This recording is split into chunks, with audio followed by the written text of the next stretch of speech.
Hi, we're Jen and Pierre, and we are building our custom expedition sailboat. In this episode, we have finally hooked up our lifting system, and So I gotta go try this contour now. another day, another project, and this one is The Companionway. the Antifouling smells like. Welcome to Sailing While Driven.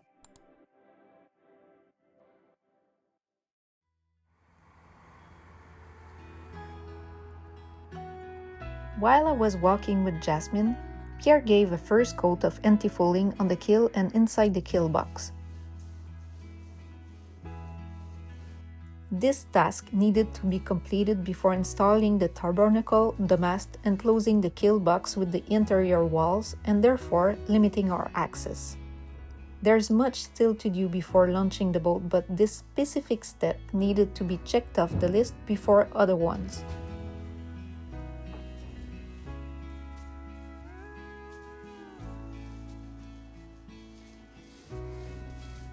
"12 hours later, we gave another coat and another one on the following morning.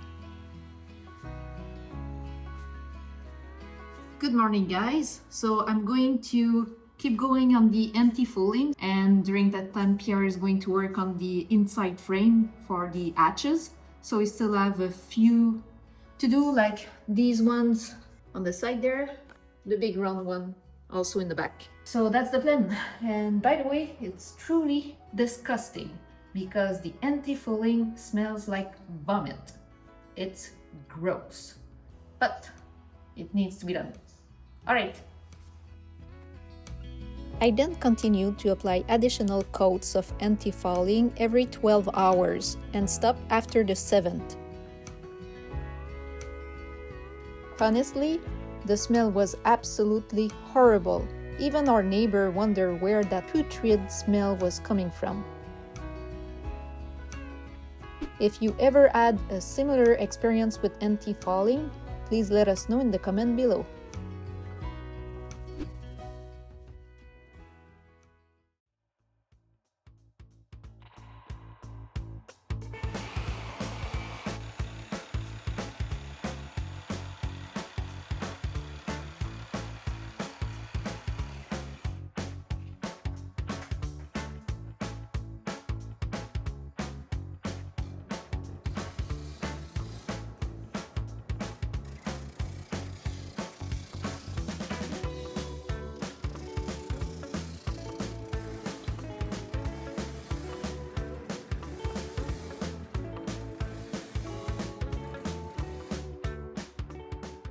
So Pierre, how is it going, your inside frame?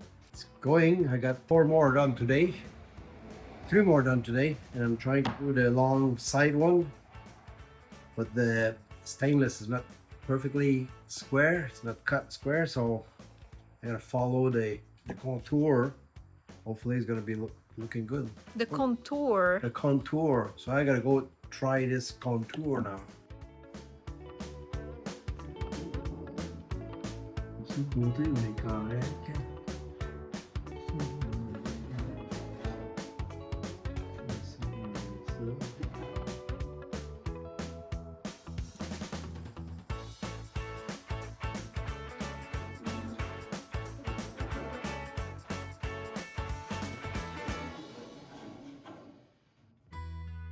Have you ever seen a cicada up close?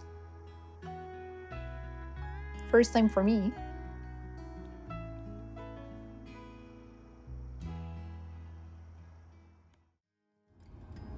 That evening, we drove to a marina located east of Toronto to meet up with Rob and Caro. After finding our YouTube channel, they invited us for crepe and for a visit of Wild Raven's sister ship, a Bulle de Soleil. Their boat is slightly smaller and have some differences. For instance, they have the elongated roof. It was neat to see the craftsmanship and the beauty of this boat. We were grateful for the break from our daily grind, the lovely evening, the crepes, and the new friendship.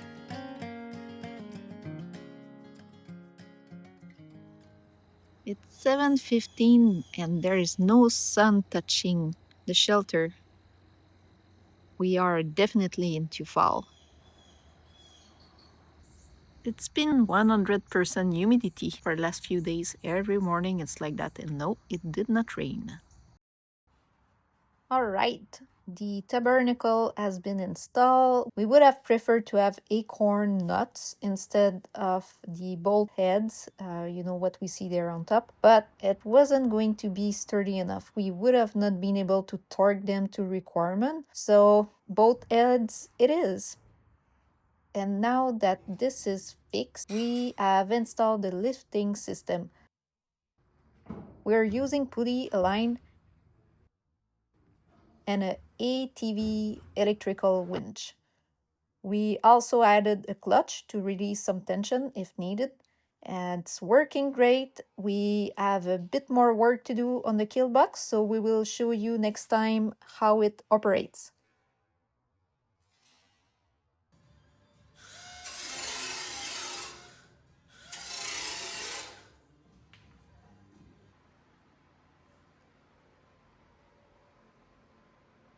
Okay, so we had an issue with the water line. The water line is supposed to be here, but we're not sure, so we don't want to take a chance. I put this much material on top of it just to be on the safe side.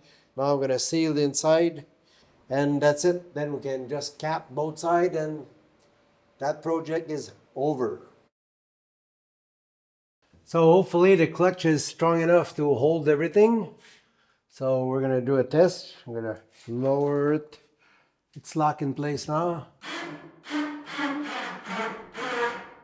So it's going up, no problem. Yes. That's tight. It's really tight. And this is loose. It's loose. So that's good news. So now I wanna go down. Okay, I'm just going to move so I have a better view.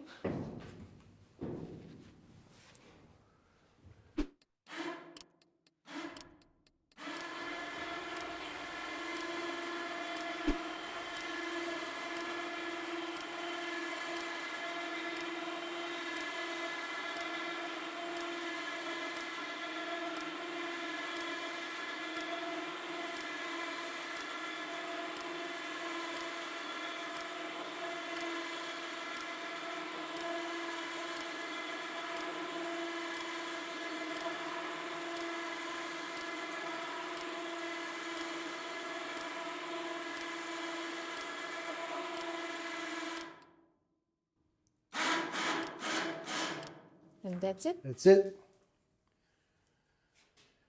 So now I just have to cap both sides all the way to the top so it's nice and tidy.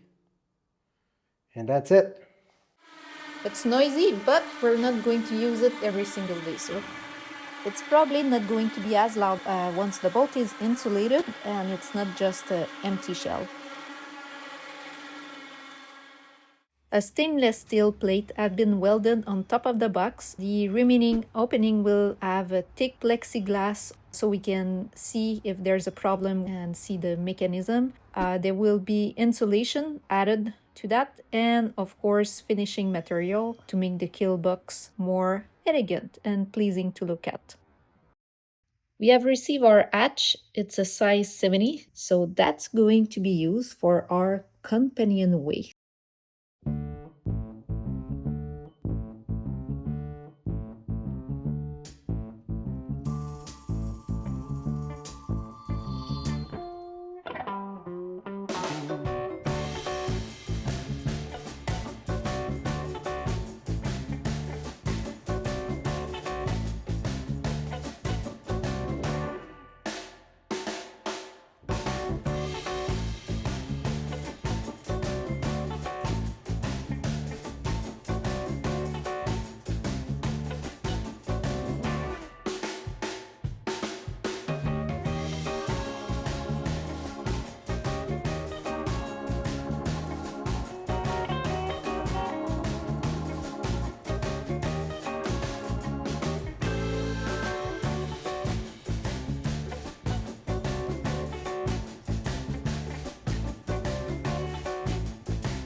Right now I just tacked it. It's just tacked. It's not fully welded, but I want to bolt the hatch frame before we finish welding, just in case it warped. So it's gonna help keep everything nice and tight. And after that, I can cut the over excess material on both sides.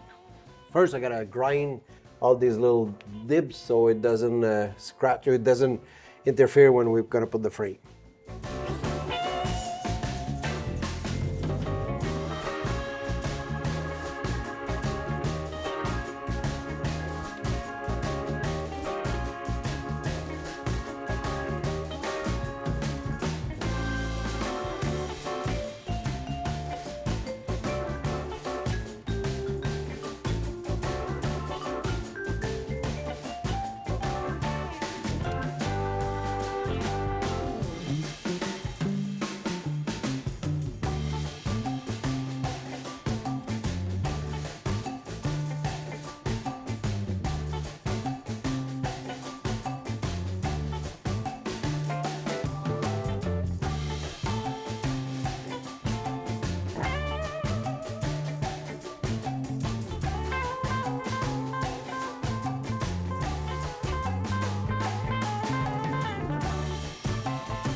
So now that everything is tack, we're gonna take it off again, so I can finish the welding on this section. I'll be using the laser. Then I'm gonna try to close this a little bit more. This section here is a plexiglass that's going through here. So we still have a little bit of light inside. And this, of course, is the big hatch. The entrance is gonna be different. We're gonna have something similar, about roughly the same angle, but it's gonna start this way. So something like that. So it's going to be a big step, easy to get in and easy to get out. We'll do a couple of trials before to find the proper angle. Now let's see if we can take this thing out.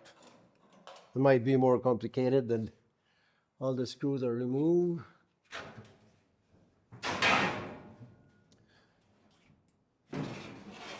Voila!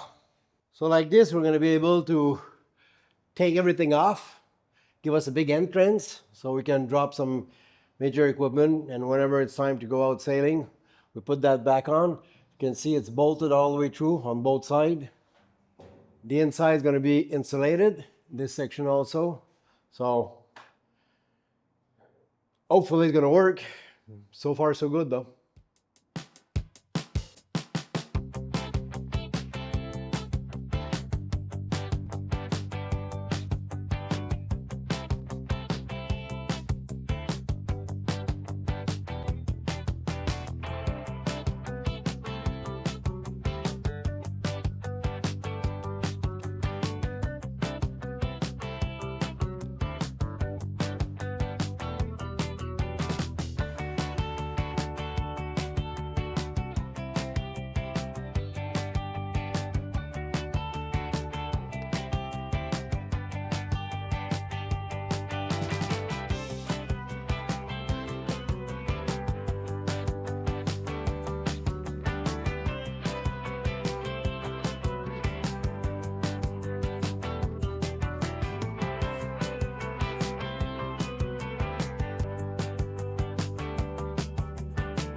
So what seemed to be the problem? Maybe too tight.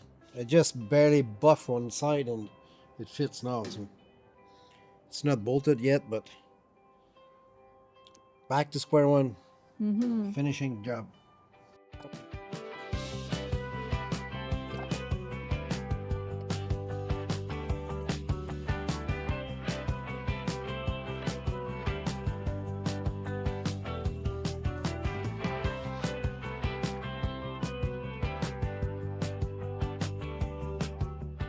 Another project finish. That took a while. And we're still not sure if that's the way we want it. But for now, that's how it's going to be. And remember, it'll be a Dodger on top, a little roof on this section. So, but it makes it nice and easy. And it's watertight. Yeah. Watertight, and just have to finish bolting it. Adjusting it to it needs to be adjusted. So still a little bit of work to do, but to date, that's it. Okay, so now we need to explain something. That's watertight, that's cool, but there's a twist to that whole system. And the twist is we can remove the entire thing. Yes, that's the main thing.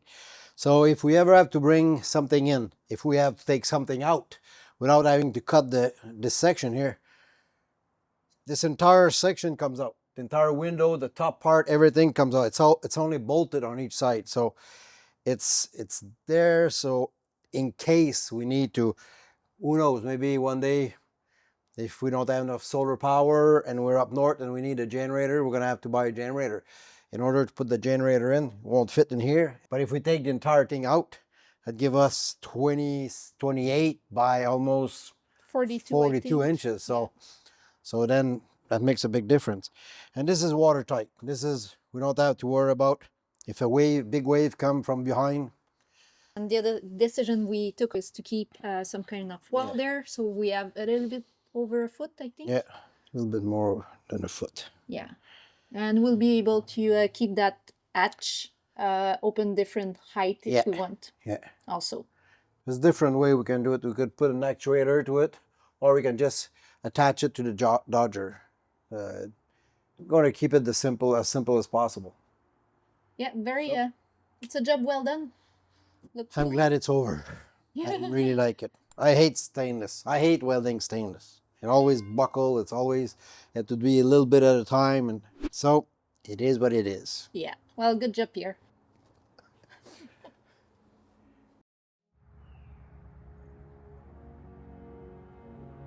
We are now at the end of October.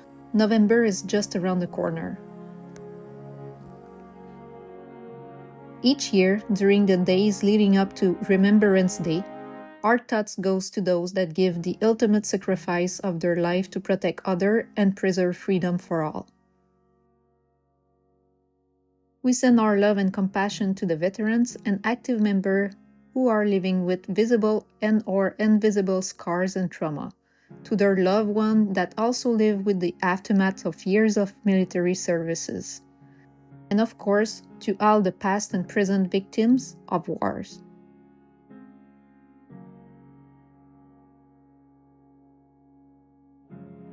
Here's Pierre's message.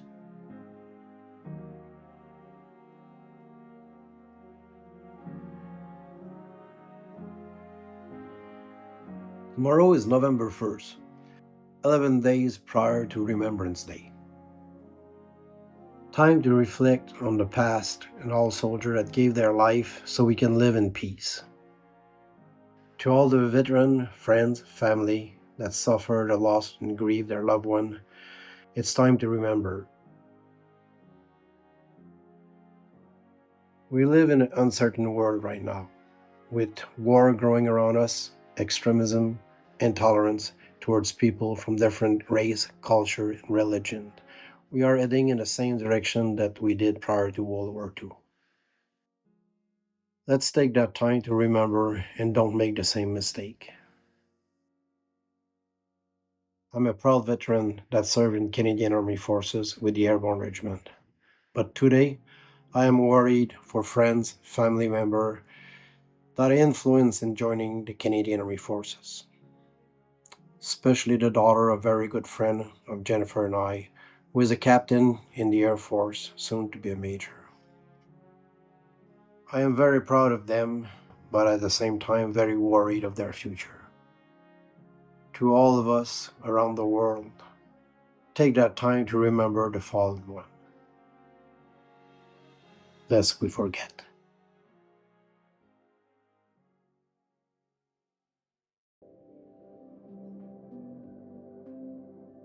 There's something big happening this morning, and there's no turning back. We are changing our twin rudders for a single rudder. Why? You'll have to wait for the next episode.